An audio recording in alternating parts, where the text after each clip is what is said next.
the link again, but I understand we need to do that, so fine. Good morning, Erin. Good morning. Hi. I think, we're just missing, did anyone hear from Roz? Dave, you didn't, right? I did not, no. Let me just look and see. Yep. She won't be here. Okay.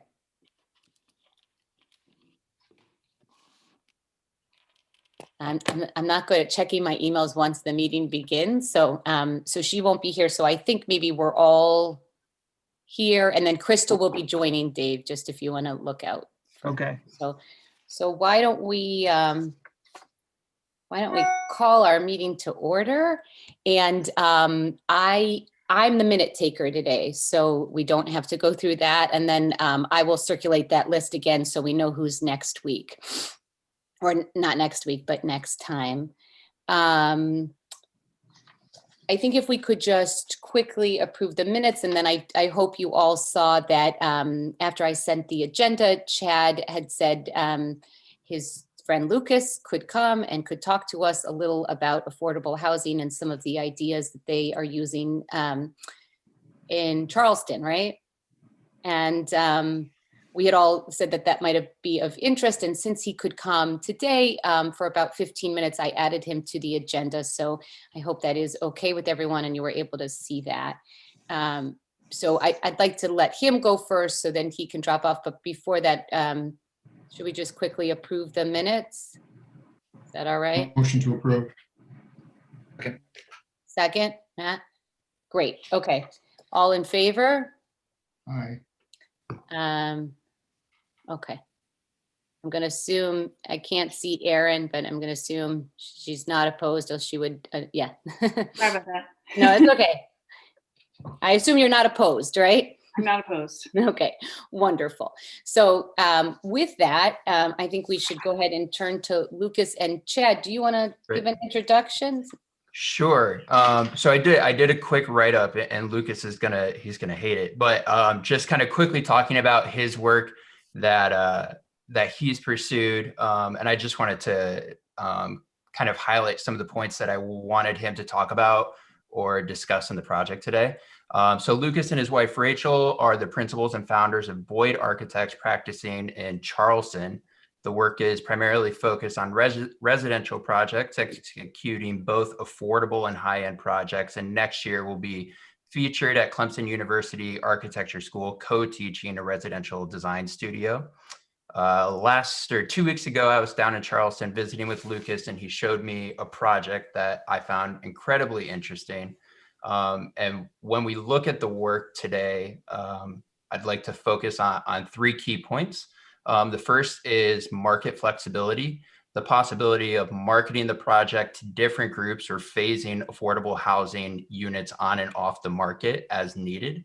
The idea of something being contextual. I thought the project that he's going to show is really well designed into the context, and it's designed to appear as a single family home. So it becomes really unintimidating for people who are, for the neighbors.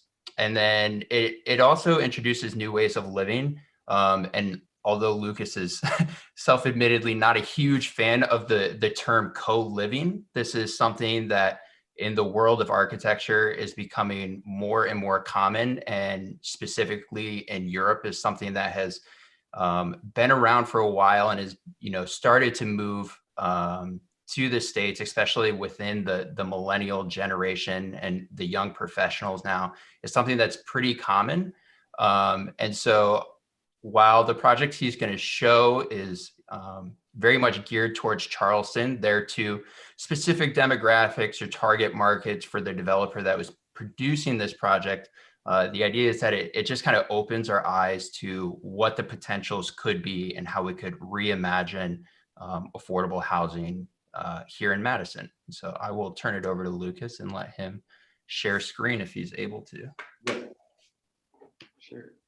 So I should maybe, just to piggyback on that, yes, we are, Rachel and I do primarily residential, and affordable solutions. Well, affordability in housing has a long time been an interest of ours, but more importantly, it's because our first interest is architecture. It's exploring what the architecture of affordable housing can and should be. And honestly, we've done a lot of work both in research and practical levels. And we have really quickly been almost humbled. It really puts it into perspective that the architect's role is not when it comes to affordable housing, is not exactly what we're taught in school, for example. We're not the big decision makers. But what we can do is provide a little quality control in terms of, the quality of space, the architectural merit of projects. I think that historically speaking, affordable housing has gotten this stigma attached to it because of certain design devices consistently used. So we always look to subvert that and also provide a really clear identifier of place in all of our projects, whether it's a $6 million house or whether it's a $50,000 house. So I'll go ahead and share screen and we can look at this project. This is actually in Greenville, South Carolina. So it's about 3 hours away. It's in the upstate. But like, hold on, I've got a desktop one. Okay. Can everybody see that? Yep. Okay, so this is Greenville. This is where the site is located. We are actually, slow internet. We're down in the southern part of the state, down here. So it's about 3 hours away, but like almost most mid-sized cities in the United States, it has a very similar housing crunch happening right now. Really at all levels, there's huge demand for luxury houses. There's huge demand for ultra affordable housing. That's sort of the lowest 2 quintiles of the population. And there's probably the highest demand for housing for kind of not the lowest quintile, but maybe the numbers 2 and 3. So that's a lot of young professionals, people right out of school, people that aren't necessarily going to own a house for quite a while. They don't have a lot of income and they have a lot of debt. So even if they could afford a house, they can't qualify for a loan. So there's a really hot rental market. Again, that is not unique to Greenville at all. So the developer approached us. He's a young guy and he's fairly new to developing, especially residential projects. And he came to us he didn't come to us with an idea about making the money side of things wasn't his main part of the brief, which is not super common for developers in our experience, but it was really about this vision of finding a solution. There's got to be a solution out there. So he already had a piece of land. It's on Rutherford Street. It's very close to downtown, and it's a very residential neighborhood still. It's single family homes, and he owns this parcel. It's an acre, and it's already been split into 4 parcels. So it's roughly a quarter acre each. And he was wanting to do something different. And with that, I'll jump into this. This is our concept design presentation that we showed him, and nothing has really changed. We're going forward with this, and it's about to start construction in the next month or 2. So this co-living tag, it doesn't bother us or anything. I just think it's a kind of a classic millennial. It's a rebranding of something that's happened forever, and then like people pretend it's something new. It's just it's one of two things. It's either living in a small apartment with lots of amenities, like the co-living in New York, or living with roommates, which has happened, I don't know, for all of history. So this is the target demographic he's looking at is people that are willing to live with roommates. Again, younger people, typically single people, not a ton of disposable income. And he is also looking to make this prototypical. So he wants to embed some ideas here that he can repeat, and we're already actually looking at other sites. Obviously, there's a serious economy involved.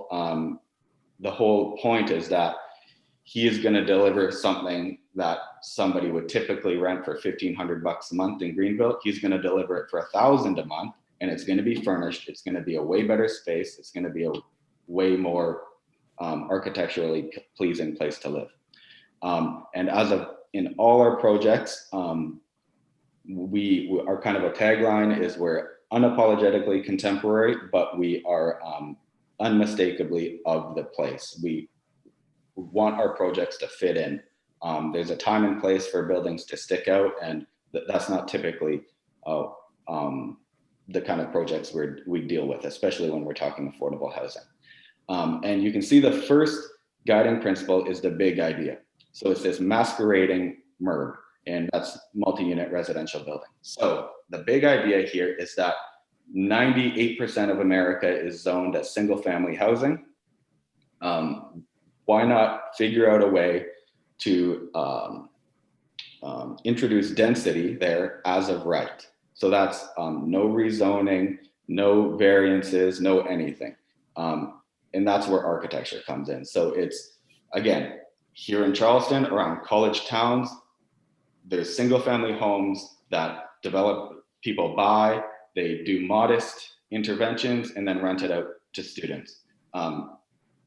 Probably 25% of our housing stock here is that it's single family homes that have been broken up into separate semi-private living spaces, living quarters.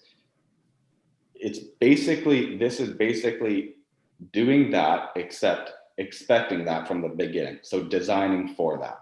So what can we do there to make it more livable, make it more enjoyable, but also still have it totally be able to operate as a single family home, because he might actually just want to sell them as a single family home.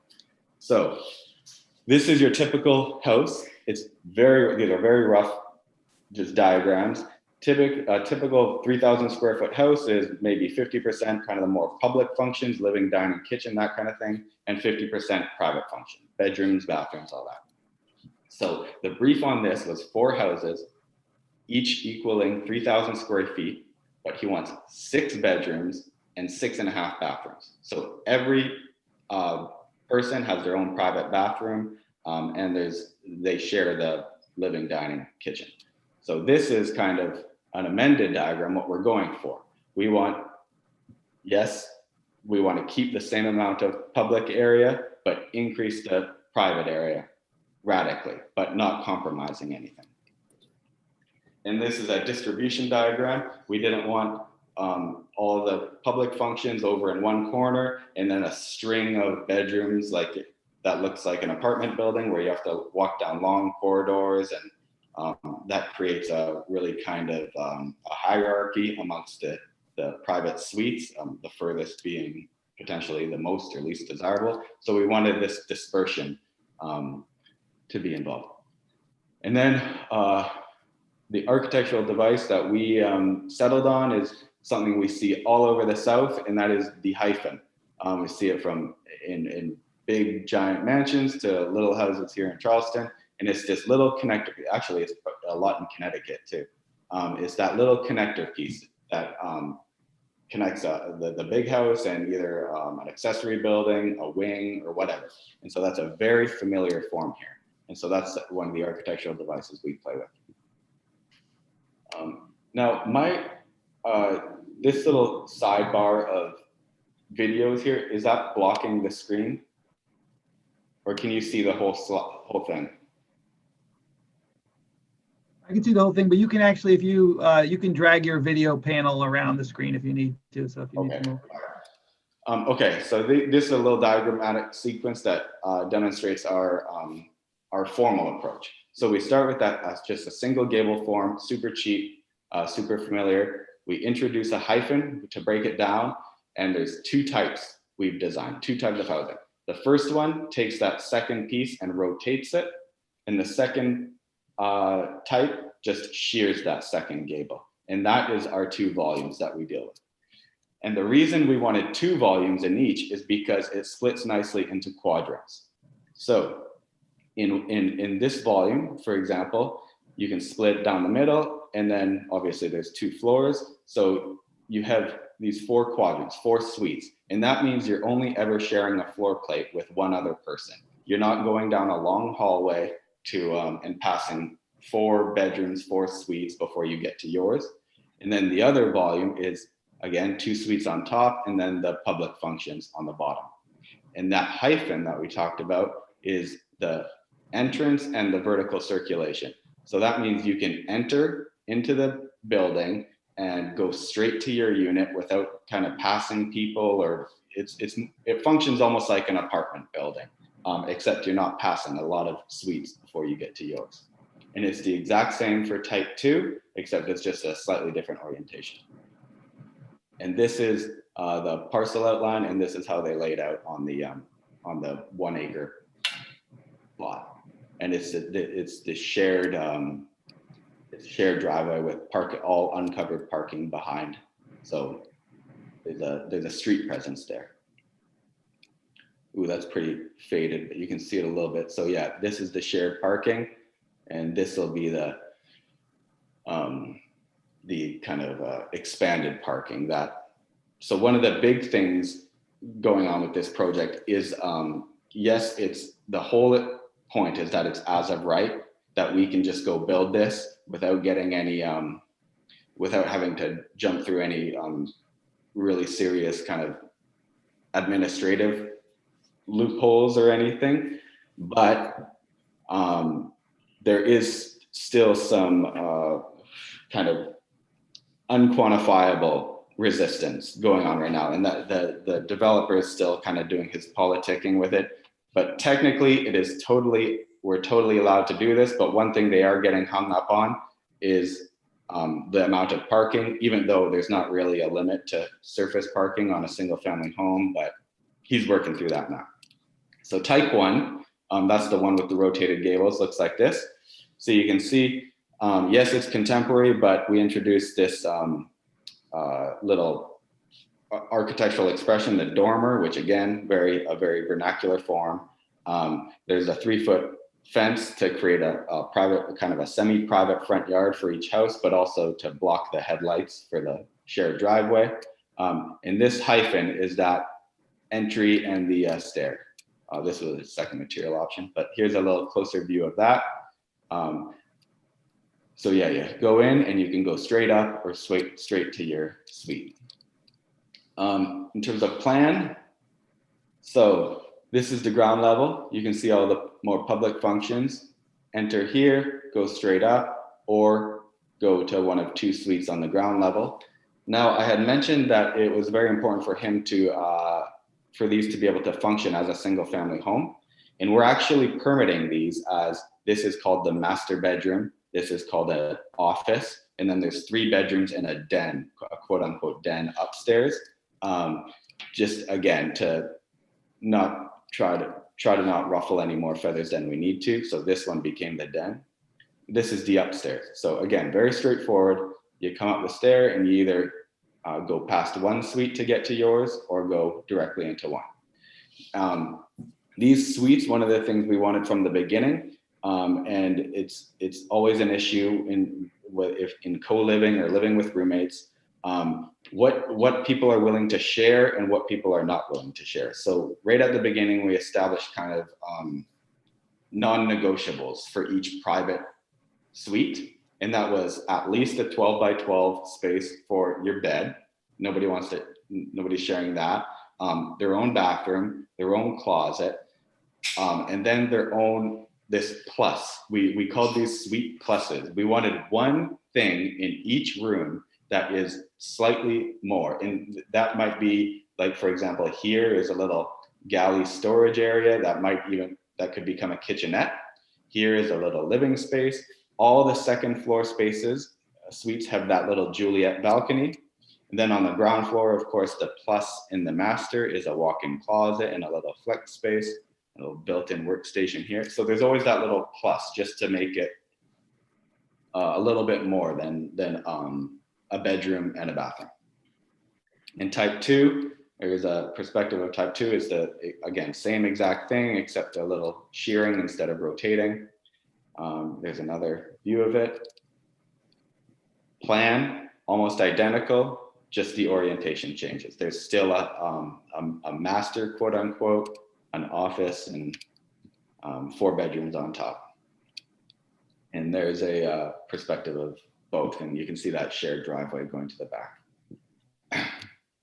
But that's it. That's where we're at. So we're going for permit pretty soon, and yeah, he's building. So it's actually being priced right now. And we've got preliminary pricing, and we're on track with the goal, which was $180 a square foot. So very economical. In fact, it's almost like tract builder numbers that we're seeing here. But it's very, very simple construction materials and methods. Nothing really custom, except for a little bit on these dormers. Everything else is very, very straightforward. Thanks, Lucas, for that. Would you mind stopping your share so we could see each other? That was helpful. And I think we're going to have to move along in a second. I don't know if anyone has questions. I have one quick question. And Lucas, does the developer envision that groups of people that already know each other would go in on renting one of these, or would they be people that don't know each other and are just, meeting each other first time in this living arrangement? Both. So right now, he's actually, I think the most typical solution would just be to market it as renting, and you're renting a bedroom in a 6-bedroom house kind of thing. And that is one direction, but he's actually talking to a couple companies right now, a couple tech companies, and they are looking to establish a presence in Greenville. And as a temporary, and they're moving personnel there temporarily to get things off the ground. And they might rent this for a couple of years and just have all their employees live there too, 6 employees, which could be pretty cool. But again, he might sell one as a single family house. He might sell 2 as a single family house. Like, it's totally functional as a, it's just, you don't see a lot of 6-bedroom, 6.5 bathroom, 3,000 square foot houses on the market, but maybe a 4-bedroom plus office and den. And Lucas, that's what I was going to ask. Is it so it can accommodate 24 people? Is that like that's right at the maximum, 24? And what's the septic issue there? Because that goes by bedrooms. What is Charleston, right? Well, it's on sewer.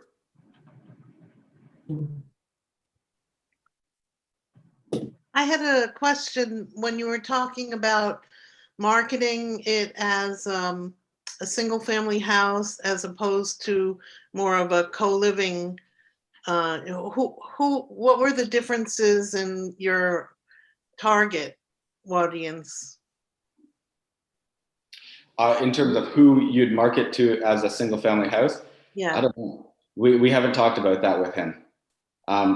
Yeah, I think he sees that as a quasi failure if he has to go and sell them. And right now, like I mentioned, he's experiencing a little bit of resistance from some people at the city. And he's got 3 paths forward, and if those 3, if they all fail, then he'll end up selling them. But I don't see that really happening. That's not to say in the future he might not sell them, but we haven't. So to answer your question, we haven't talked in terms of selling, who would be to. And is he experiencing resistance with the neighborhood with 24 possible people coming in? Nope, not yet. Because if you could, sorry, I should have included some site photos, but that road is a fairly main artery, and there's actually not a lot of houses fronting on that road. So it's a lot of just like back and side yard fences, and it's a very strange grading too. So it's not a residential street. And that's why you enter, there's one entrance, there's not 4 separate driveways. And it's actually fenced right now. There's a big front yard fence. Actually, I can just, oh, I didn't share screen, but there's a big front yard fence, and there's the curb cut's already there. So it's really like you're entering into, it's almost like a tiny little PUD, honestly. And then the main neighborhood starts above Rutherford, and that's like, and there's other streets that access it, but it's a pretty strange site. And I think in the future, if this does become prototypical and we repeat a model like this elsewhere, it won't be the shared driveway thing. That was just a product of the. But again, sorry, I didn't answer your question. The resistance is just, it is, I hate to say it, but it's completely nonsensical. It's not based on anything. It's just, it's slightly different than what people have seen. And it's just a few people at the city. He's got, the mayor loves it. The city manager really likes, so far he's got the correct people in his corner, but there's, a few people in the zoning office actually that they're just like, oh, there's no real good explanation. They're kind of off put by it, but it's totally allowed. There's nothing breaking the rules about it. So right now, I mentioned the 3 paths forward. The most promising one is this. He's just going to say, okay, Greenville needs housing. They need this. People like this. We're not asking you to rezone the parcel. That would be the 3rd and final option. But treat this as a pilot program. In the future, if you need to look at the zoning map, fine, but treat this as a pilot. So it's not great. Because the whole idea was that it was going to be as of right. That was like the main thesis of the project, really. So if we have to start doing that kind of thing, it's not ideal, but I think it's just a product of a certain few people at the city. Thank you, Lucas. A lot to think about. Thank you for bringing this to us today. We really appreciate it, and appreciate your time and just sharing the models, and thank you. Thanks. No problem. Thanks for having me. Thanks, Lucas. Take care. Thank you. And thanks, Chad, for bringing this to us. This is really interesting. Okay, I think we should probably move on unless anyone had any final thoughts or something to say about the presentation, or who maybe want to digest it and talk in 2 weeks, or.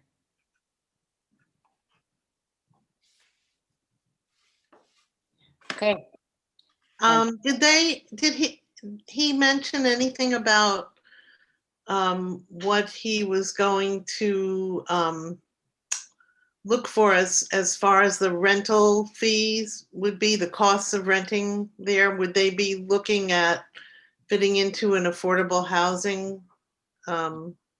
Yeah. Formula? And the thing that he didn't go into it, but each one of the suites would rent at a different rate depending on the plus that it had, which gave that kind of another level of flexibility.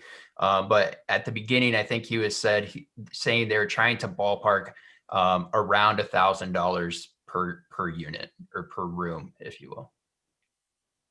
Thank you. Yep. okay. I kind of think this leads us a little into some recent events, but a lot has been going on obviously in Hartford, a lot has been going on here in Madison. And a lot of it affects this group in terms of what people think about with affordable housing and what they think about in terms of what we're doing. And so I thought it was worth it to have a discussion of recent events and what, if any, lessons we're learning about, what we need to do in Madison, or any thoughts. So I really welcome your participation in this in terms of, a lot's going on. And I think our mission is to make an affordable housing plan for Madison that that Madison feels good about. So with that, does anyone have anything to share or thoughts or what they've been thinking about? I've been trying to attend as many webinars or as many informational things on either just reading social media. I haven't participated in any of it, but I've been interested in looking at what people have been saying. I attended a webinar on this subject, and I've been very careful not to get involved, but just to kind of take in as much information as I can. I see that as part of the learning process. But it seems like it's getting to be a hot topic in our town. And I guess I'm looking for some guidance as to what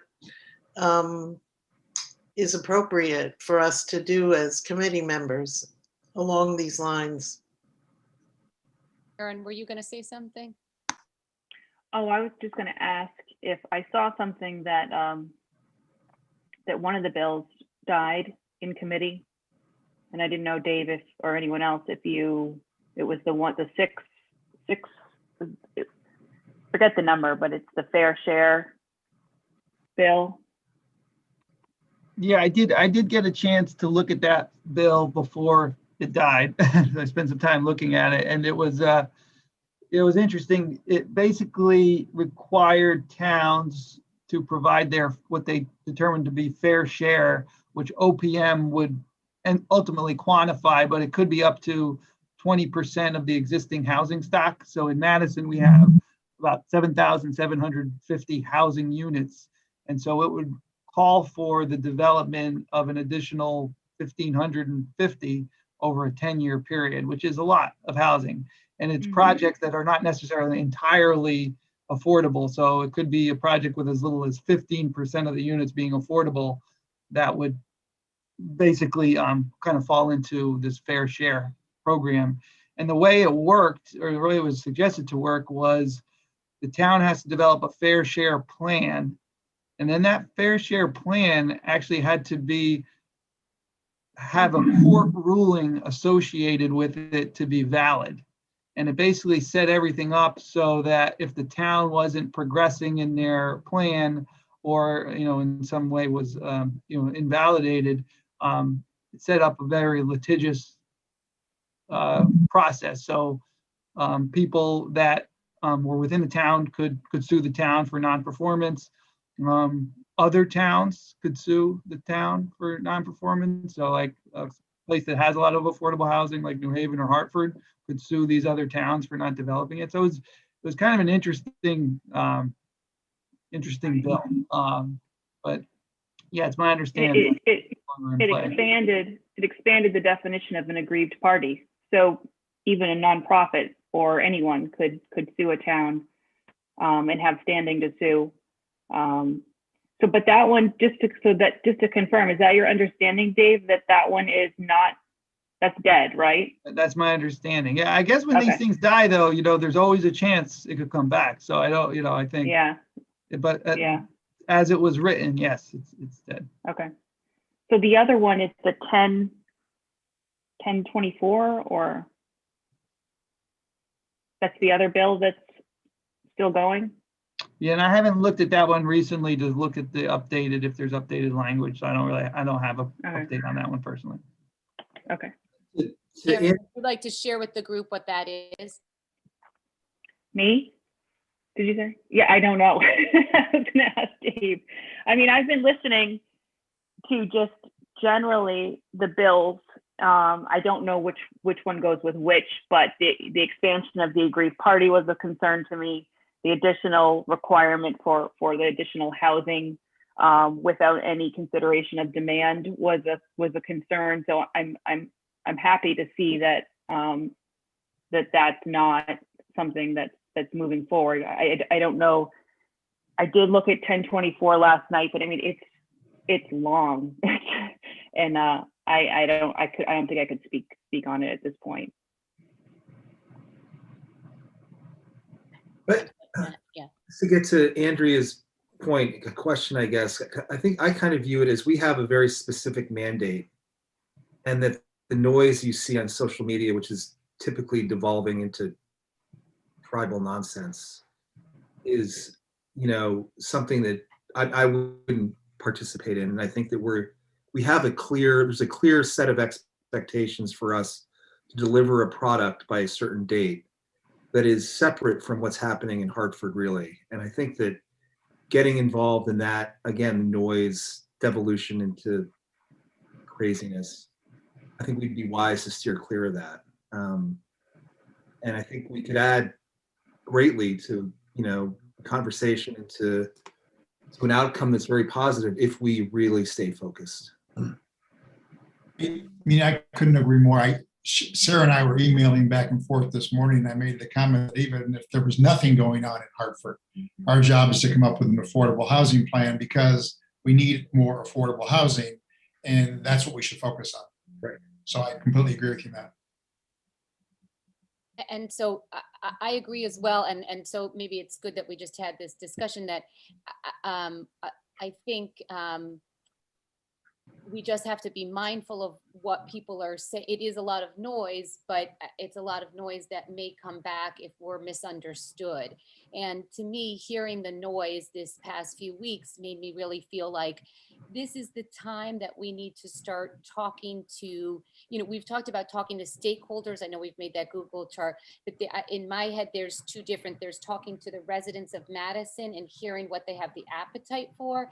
And then there's talking to, and many of these are the residents of Madison, but lots of different people who work in our town and what they need. And we've talked about, getting that need out, but understanding what the need is, like this plan that he just gave us, to me, that's great for Charleston. And I'm not making any decisions right now, but it seems to me they have a lot of young professionals, and maybe we'll find that's our need. But I think we need to listen to what our need is and respond to that. And so I agree that there's a lot of noise, and I think that's why people are all of a sudden calling me or asking me, what are you doing?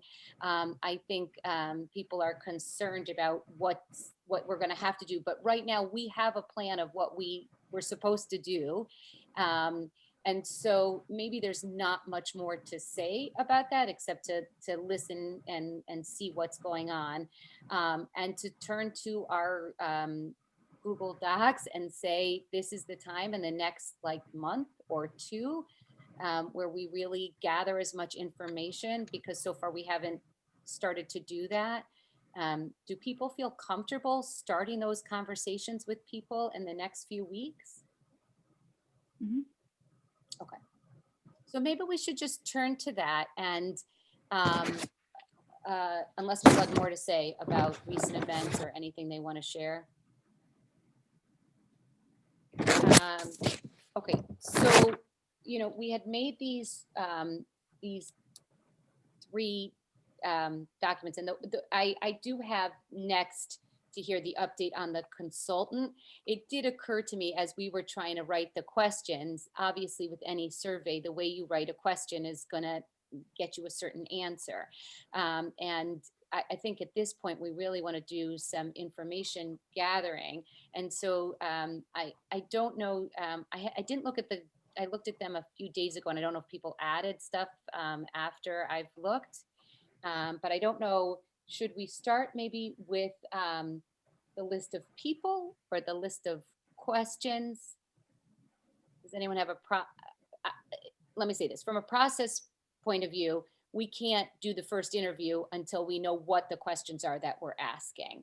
But I think it's a little difficult because if you ask the wrong question, that could be the problem. So I don't know. Could I just interject just 1 second? Because I do think I'd like to let you know about the COG I realized process, as and I was then looking, I should have put that first. Please. that might influence our decision Yes. about how we proceed. So I participated in the interview there was actually only one consultant that responded to the RFP. It was a consulting firm called RKG Associates, and they have offices in Durham, New Hampshire, where they started, Boston, DC, and Atlanta.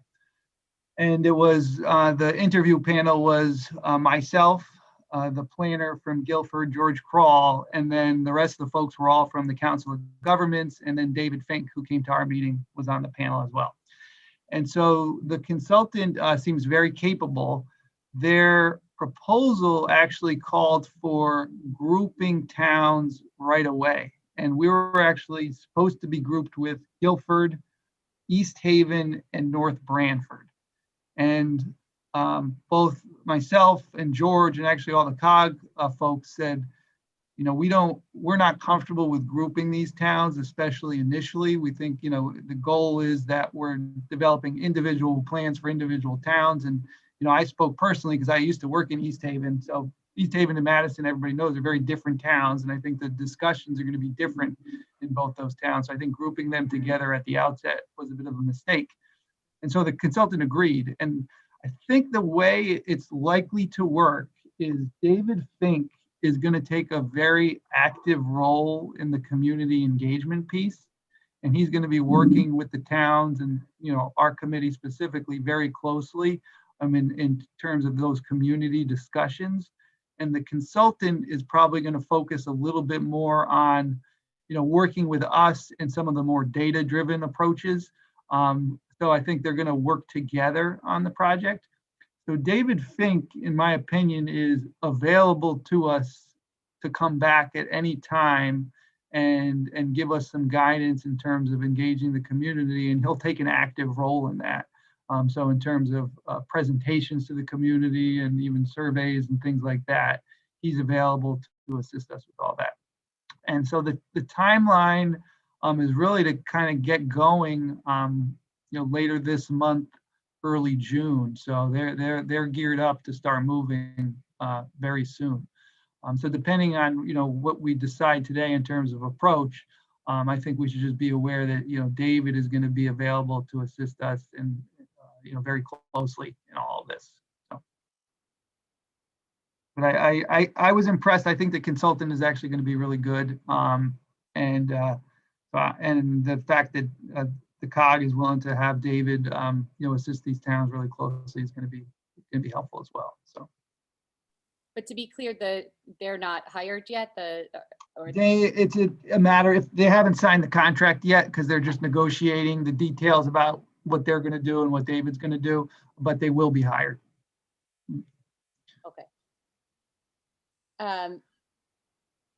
Given that, I see it as two separate things. There's the need, and then there's hearing from the community what makes sense, and listening to other people and what they think about it.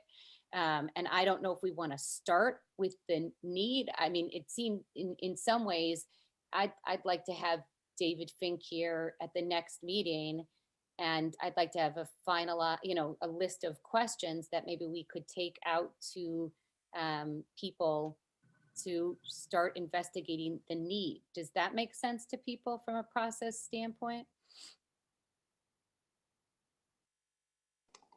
Are we still using this list of community partners and stakeholders that we had originally signed up for? Are we meeting with them and asking questions, or are we not doing that as of yet? No, I think that is the idea. I guess what I'm trying to get us to see is that we're asking we're doing two different things. We're investigating the need for affordable housing from anyone who can tell us about the need. And we're also investigating people's understanding and appetite for what they want to do in Madison. Does that make sense? On Zoom, it's nearly impossible. It's worse than talking to my kids. Are Can you hear me? Just yes, no.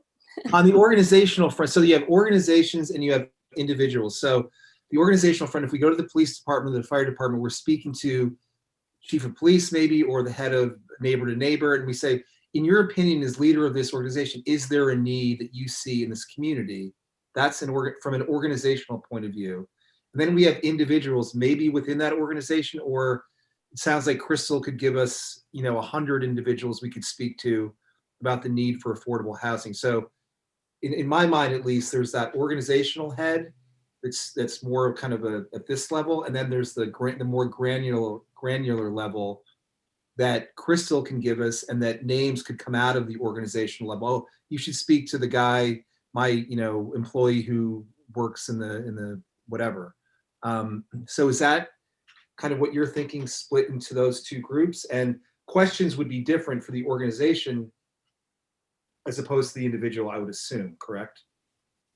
Yes, that is the way I'm thinking about it, except I was splitting the groups into the need. So for example, the need.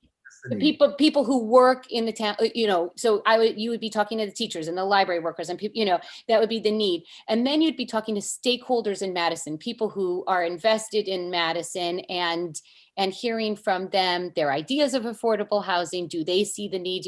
So there are sort of two different steps. Does that make sense? So the organizational part, because on one of the sheets is community partners, stakeholders. And so Right. You're saying that group that's a set of questions that speaks to what? Well, it might be a different set of questions than, and I don't know exactly. I mean, I have some ideas of what I would like to ask, but I guess what I'm saying is, let's say you're asking somebody who works at the library, who lives outside of Madison. Right. You're going to ask them questions about, would you want to live in Madison? What's keeping you from, is it affordable housing? What is your, those are the questions. A community stakeholder who's here in Madison wouldn't get the same question. So I think we just need to be prepared, thinking about what are we trying to do. I think one of it is we're trying to hear the case. Who would use this affordable housing? Who needs this affordable housing in Madison? Because without knowing that, it's hard to know what we're looking to do. And then there's reaching out to stakeholders, which to me can be the same. They might have ideas of this, or they might not be the ones who need the housing, but they have thoughts. I don't want cluster, or I don't mind that, they might have thoughts that you want to hear. Does that make sense?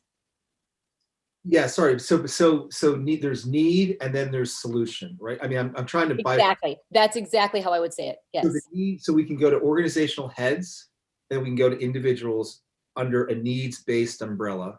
And then we move on to, okay, we understand the need from both these stakeholders / organizational heads and from individuals that folks like Crystal can give us.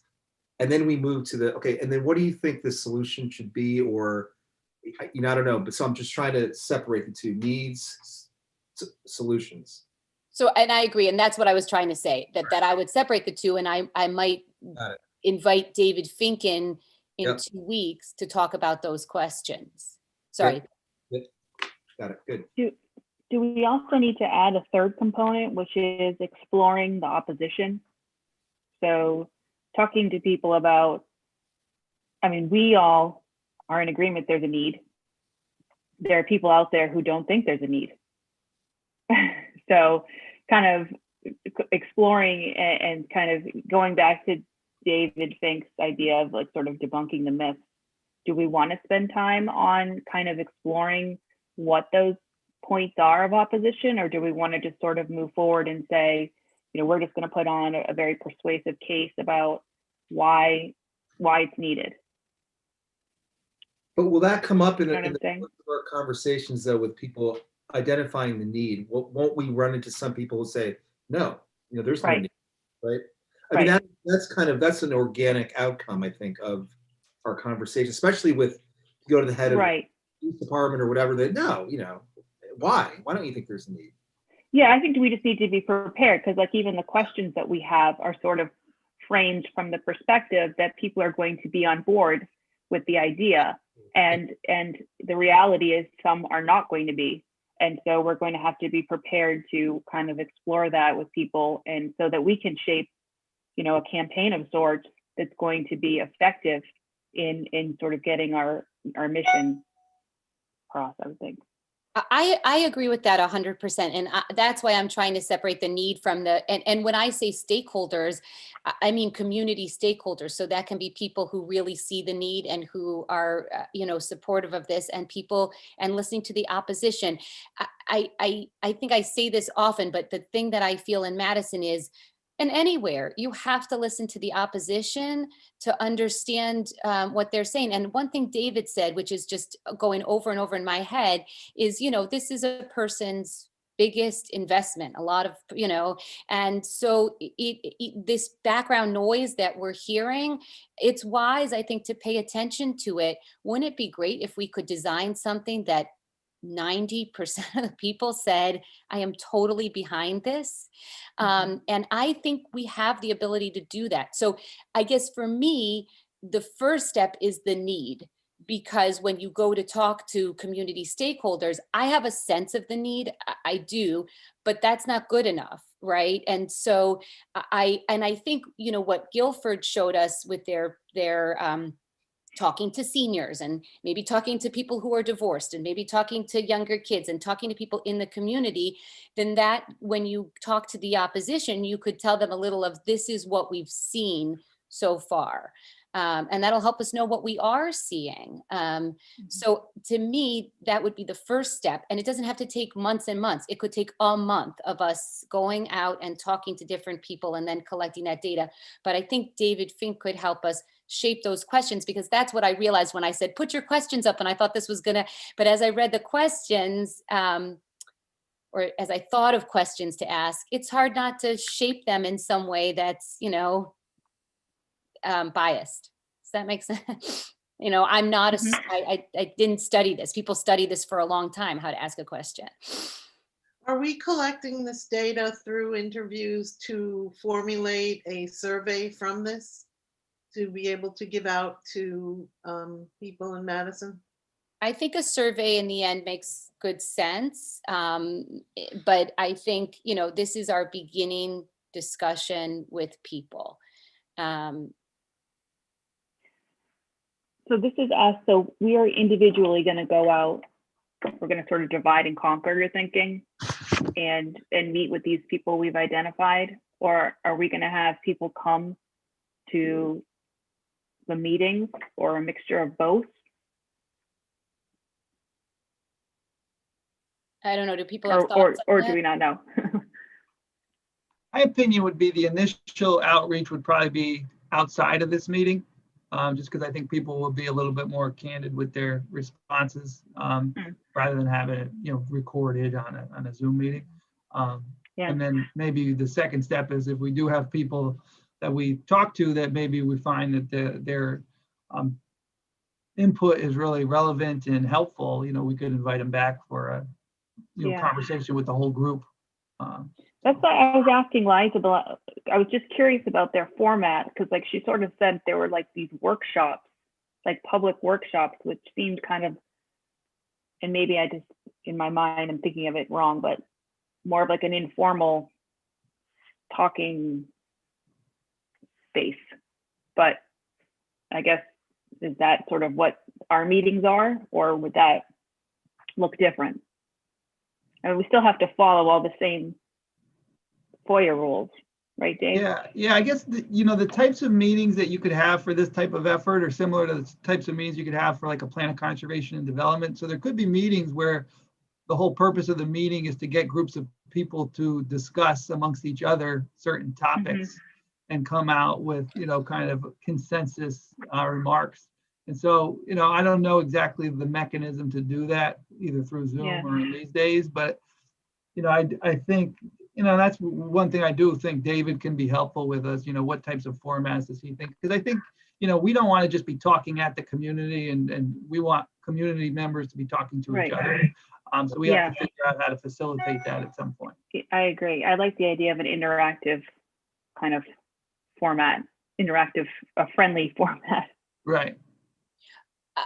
I agree. I feel though that doing some one-on-one and I don't know if it's like two of us and it's a phone Mm. call or a Zoom, but that's what I sort of envision because this is recorded. So I don't know. I don't know a lot of people who would want to say, I'm struggling to pay the, bills on a. Oh yeah, Yeah. no, I was thinking like maybe the community leaders, business owners, not, I wouldn't expect people would share their personal, situation So- on Yes, so absolutely. So I guess what I'm talking about is getting the need sort of first, because when we talk to the community, I want to be able to say what we have learned about the need in Madison instead of just making it up, if that makes sense.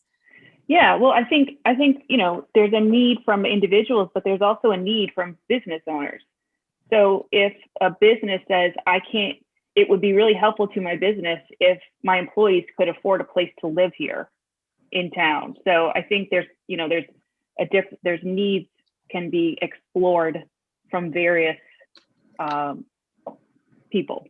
Well, that's actually a really fair point, because that is actually what the library had said, that people who work there, and so now I hear what you're saying is that there are people who would come to a forum who they're not speaking about their need, but they are speaking about a need that they see, and that maybe we could group those together. And that's not a bad idea, just in terms of efficiency and hearing lots of other people's ideas. And now I understand what you're Right. saying. That's a great idea. I love that idea. And so heads of organizations would be obviously like the head of library could come and talk with us and say, yeah, there's a need for our employees. That's very different than an individual saying, I'm struggling, right? That's Yeah.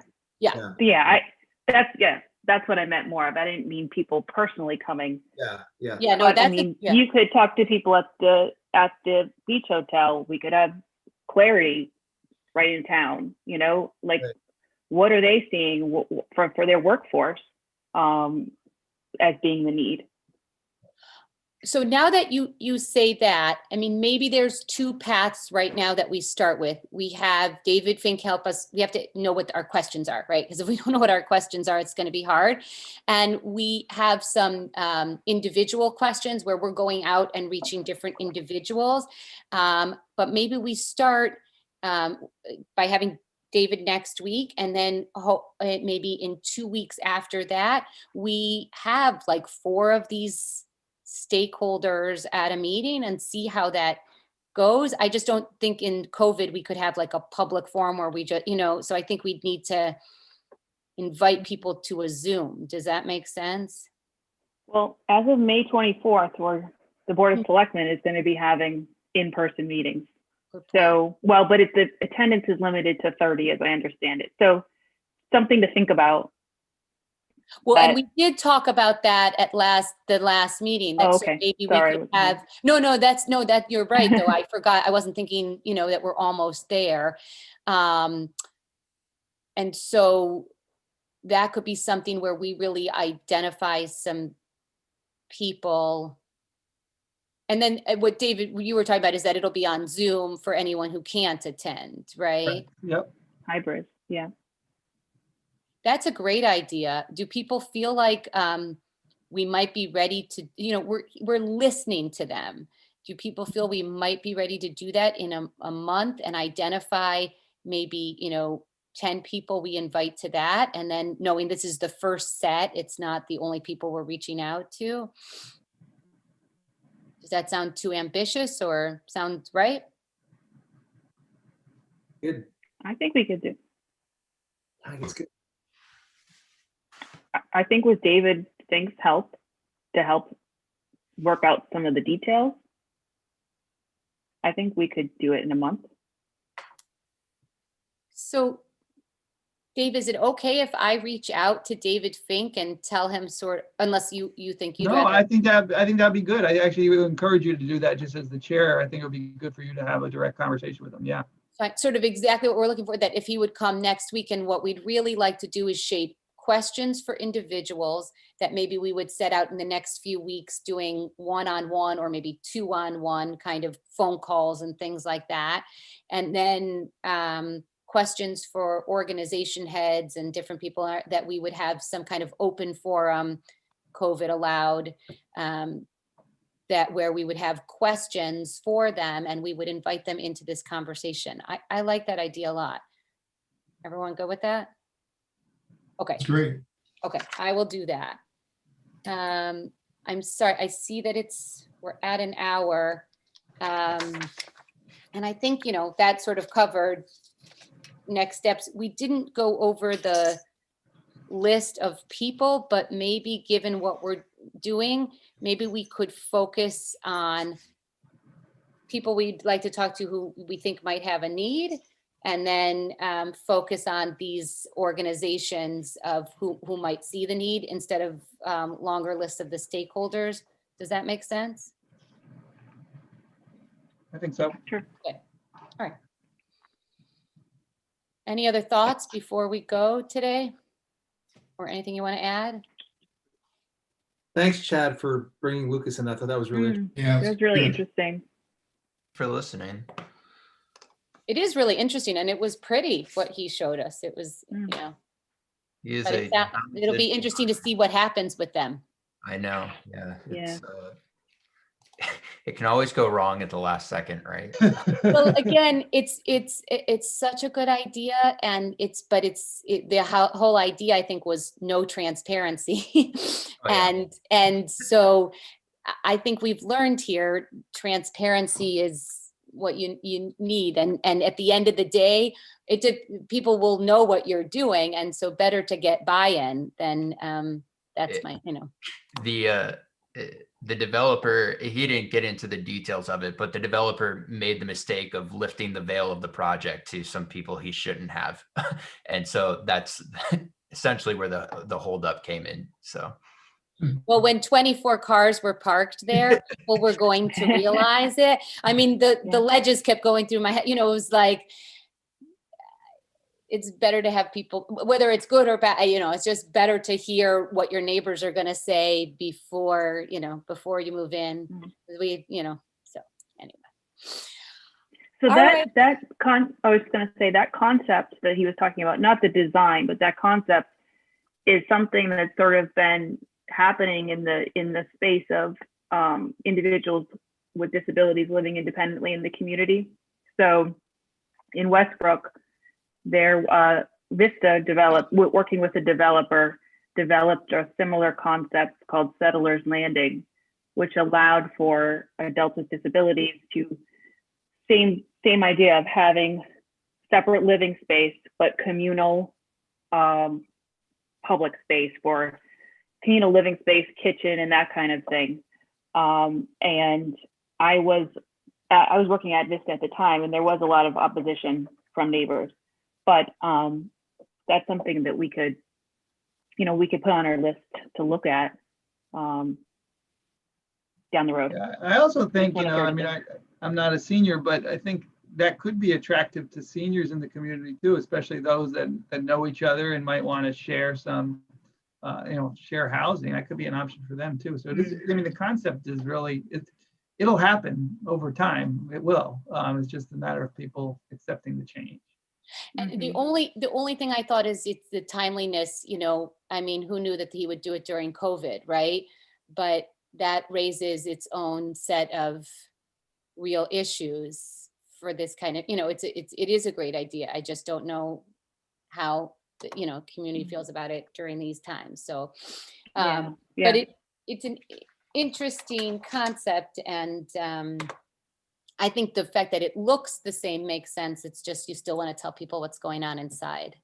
So, yeah. All right. I think that's probably it. Why don't I I can just adjourn, right? I don't need a motion to adjourn. So Sure. let's adjourn until, and then Dave, I guess when you know that we could meet in person, we can talk about it. We had talked about possibly doing it. And I think everybody said they felt okay. I'm feeling bolder because next week I will be fully vaccinated, but Yeah, does so the everyone- Board of Selectmen and the Board of Finance are going to do the first kind of round of hybrid meetings.